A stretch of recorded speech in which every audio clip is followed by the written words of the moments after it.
Hello दोस्तों। आज का सेशन बहुत ही शानदार होने वाला है। कंप्लीट नॉलेज के लिए वीडियो के अंत तक बने रहिए। आज हम टीबीआई कॉर्न लिमिटेड जो आईपीओ है उसके बारे में नॉलेज गेन करेंगे। तो टीबीआई कॉर्न लिमिटेड आईपीओ है, उसमें अबाउट टीबीआई कॉर्न लिमिटेड के बारे में जानेंगे। पहले उस कंपनी के बारे में। इनकॉर्पोरेटेड इन 2000, इसको स्टेब्लिश किया गया किसमें, 2000 में स्टेब्लिश किया गया। ये एक मैन्युफैक्चरर और एक्सपोर्टर है किसका, कॉर्न मील गिड्स का ये करती है, एक्सपोर्ट और मैन्युफैक्चर।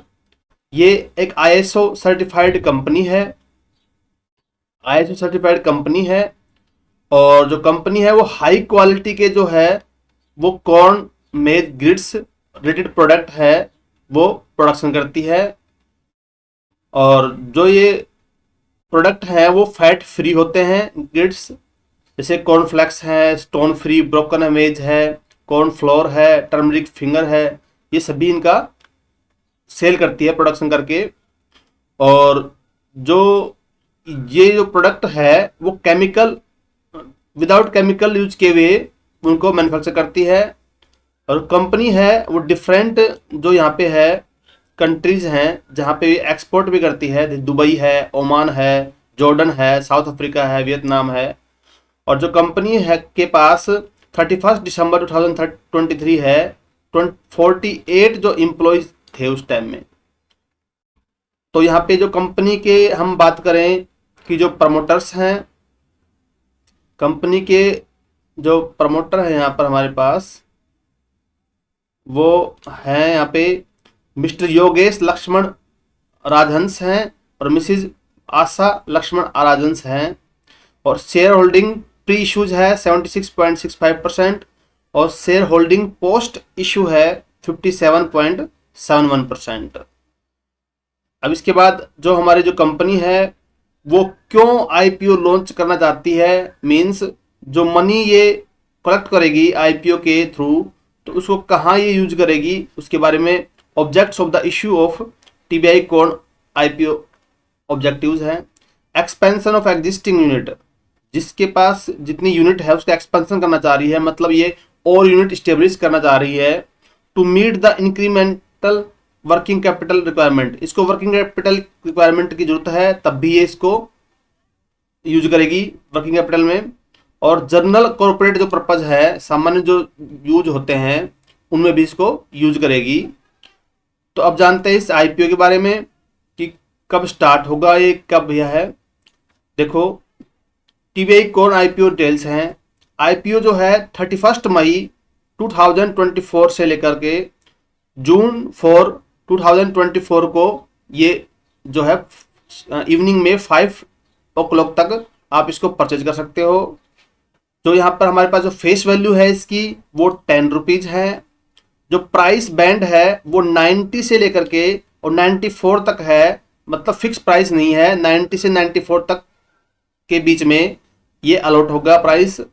लोट का जो साइज है वो 1200 जो है शेयर्स का है। और टोटल जो इशू कर रही है साइज वो 44.94 जो करोड़ है उसका इशू कर रही है ये। और जो लिस्टिंग कर रही है कहाँ, एनएसई पे और एसएमई पर ये लिस्टिंग कर रही है। और यहाँ पे हम बात करें डिफरेंट डेट्स की, तो टाइमलाइन की बात करें तो ये फ्राइडे 31 मई को जो ओपन डेट है इसकी। और जो आईपीओ क्लोज होगा वो 4 जून 2024 को होगा। और जो अलॉटमेंट है वो 5 जून को होगा। और इनिशिएशन ऑफ रिफंड्स, पैसे वापस आएंगे वो 6 जून को। और जो है credit of shares of to demat account में क्रेडिट होगा वो 6 जून को होगा।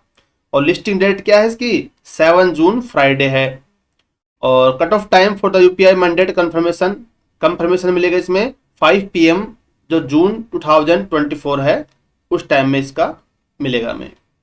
तो हम बात करें कि जो यहाँ पे डिफरेंट जो है प्राइसेस हैं उसकी बात करें हम यहाँ पे, तो यहाँ पे एसेट्स जो है वो 2021 में 4254.86 जो है वो थी, और 22 में ये इंक्रीज होकर के 4317 हो गई, और जो 2003 में ये हो गई 12,162 हो गई। और यहाँ पे जो 31 दिसंबर की बात करें, यहाँ पे डिक्रीज हो रहा है, यहाँ तक ये क्या रहा है, कंटिन्यूसली इंक्रीज हो रही है यहाँ तक। इसी प्रकार जो रिवेन्यू है, वो रिवेन्यू भी क्या हो रही है यहाँ पे कि भी हमारी 6,776 थी, फिर इंक्रीज होकर 10,000 समथिंग हो गई, फिर इंक्रीज होकर 14,000 समथिंग हो गई, और फिर डिक्रीज होकर के ये जो है 10,000, क्योंकि यहाँ पे 31 मार्च 1 ईयर का है, और यहाँ पे केवल 31 मार्च से 31 दिसंबर तक का है, इसलिए ये डिक्रीजिंग दिखा रहा है। प्रॉफिट आफ्टर टैक्स है, ये डिफरेंट जो है 23 है, 45 है, 686 है, 766 है, ये इसका प्रॉफिट है। नेटवर्थ जो है यहाँ पे दे रखा है हमें, ये डिफरेंट जो है वो नेटवर्थ गिवन है यहाँ पे। और रिजर्व एंड सरप्लस में हमें 2,729 जो है 0.94 है। टोटल जो ब्रोइंग्स है, जो इसने कर्ज लिया हुआ है, वो है 5,137 जो है वो इसका टोटल लिया हुआ है इसने डेब्ट। और इसकी जो डिफरेंट जो रेशियोज हैं जिसकी हम बात करें, तो वहाँ पे क्या है, ROE जो रेशियो है इसका 18.84 होता है, ये अप्रोक्सीमेट 20 से जितना ऊपर होगा उतना अच्छा माना जाता है।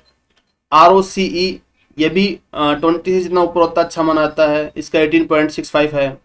और डेब्ट और इक्विटी जो रेशियो है वो 0.43 है, ये जो रेशियो भी अच्छा है इसका। RONW जो है 18.84 है, और PB जो रेशियो है 3.09 है, और PT जो मार्जिन परसेंटेज है वो 7.59 है। तो यहाँ पे जो हमारे पास EPS दे रखा है इसका, प्री IPO का 5.13 था, तो पोस्ट IPO है उसका यहाँ पे 5.63 है। इसी प्रकार जो PE रेशियो है इसमें 18.33 है, और ये 16.7 है। तो यहाँ पे जो डिफरेंट जो नॉलेज थी हमने देखी यहाँ पे, ये इस IPO को परचेज करने से पहले अपने फाइनेंशियल एडवाइजर से सलाह जरूर लें, और पूरी नॉलेज गेन करने के बाद ही इसको परचेज करें। Thank you.